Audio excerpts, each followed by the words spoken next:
Bonjour à tous et bienvenue dans votre émission Voyage en expertise sur la restauration collective. Nous démarrons un cycle de 4 épisodes autour du process de production en restauration collective, sujet qui fait partie du deuxième processus opérationnel, celui de la production en cuisine qui vous a été présenté lors de l'épisode 5. Aujourd'hui, nous nous posons la question, quels sont les différents process de production en restauration ? Nous démarrons donc un cycle de 4 épisodes autour des process de production. Le choix du process de production est un sujet clé, car il impacte directement bon nombre de processus, comme les RH, combien de personnes dois-je avoir pour exploiter mon restaurant, quelles sont les compétences qu'elles doivent détenir, le plateau technique, quel matériel acheter, quelle surface doit avoir mon bâtiment, sans oublier naturellement les finances. Dans le cas d'un calcul en coût complet, quel est le process le plus intéressant pour mon restaurant ? On distingue 2 process majeurs de production. D'une part, la production directe, dite encore production sur place. D'autre part, la production différée en liaison froide ou chaude. Lors d'une production directe, la production et la consommation sont colocalisées dans le temps et dans l'espace.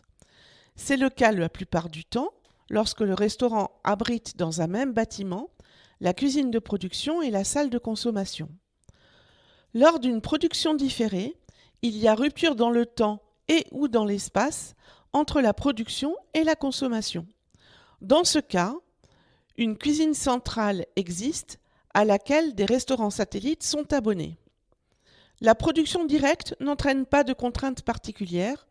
C'est d'ailleurs le mode normal de production depuis la création des restaurants.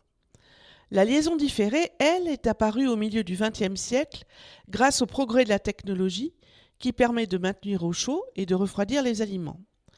Cependant, compte tenu du risque sanitaire inhérent à la rupture entre production et consommation, les services vétérinaires français ont imposé à partir des années 70 des règles d'hygiène très strictes sur ce dispositif afin de maîtriser le risque.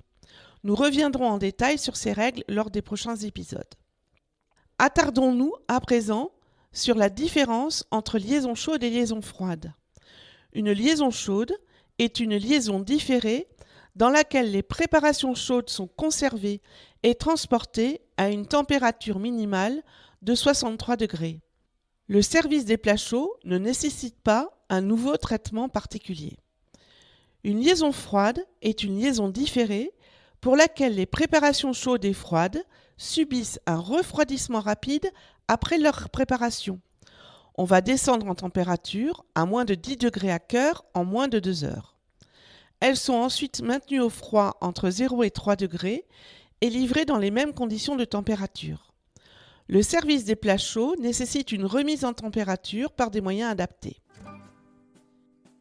J'espère que cet épisode a répondu à vos attentes. Lors du prochain épisode, nous aborderons les avantages et inconvénients respectifs de chaque process de production afin de vous permettre de choisir celui qui vous conviendrait le mieux. À bientôt!